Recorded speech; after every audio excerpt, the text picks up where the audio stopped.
jak něčeho dosáhnout. Já osobně mám minimálně 8 různých kurzů a doplňujících kurzů na masáže. Minimálně 4 na kosmetiku.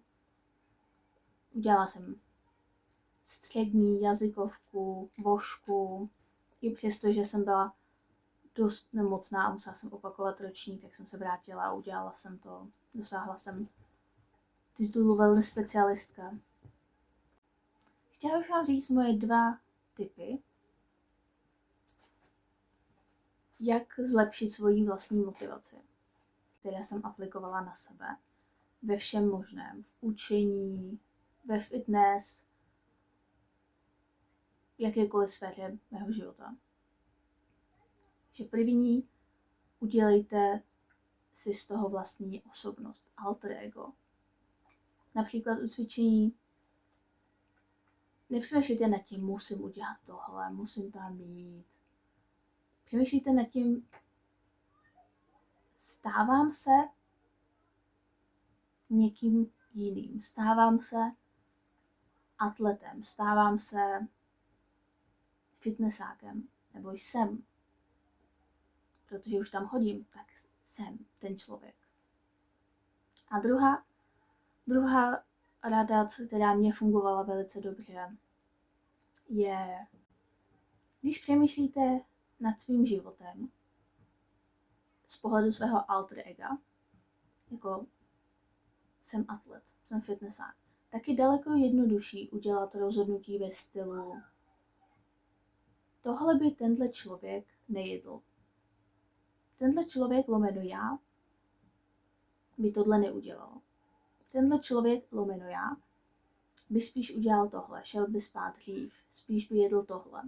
A je to daleko jednodušší takhle přemýšlet, než si říkat, tyjo, musím tohle udělat.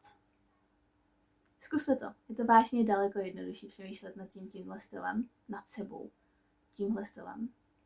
Stávám se lomeno jsem ten člověk. Já třeba přemýšlím sama nad sebou, jsem wellness specialistka. Jsem člověk, který studoval 3 roky wellness, psychologii zdraví, anatomii, regeneraci, fitness, zdravotní tělesnou výchovu, všechny tyhle další a další věci. Takže já jsem ten typ, jsem ten člověk, který by měl nebo má možnost tyhle informace dávat dál. A zároveň jsem ten člověk, který tyhle věci bude dodržovat sám na sobě.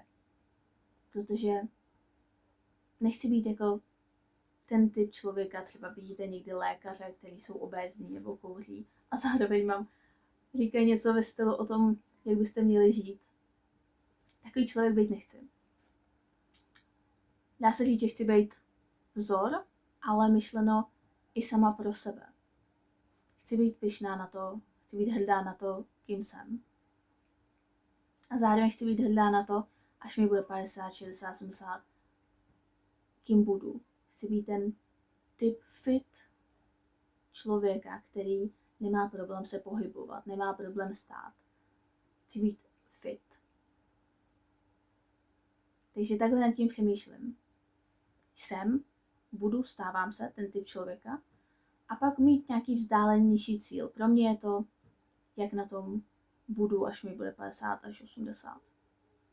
Chci si ušetřit práci a návštěvy lékaře a ztrátu hustotu kostí a ztrátu svalů a takové věci. Jak nad tím přemýšlíte vy? Používáte něco z tohohle?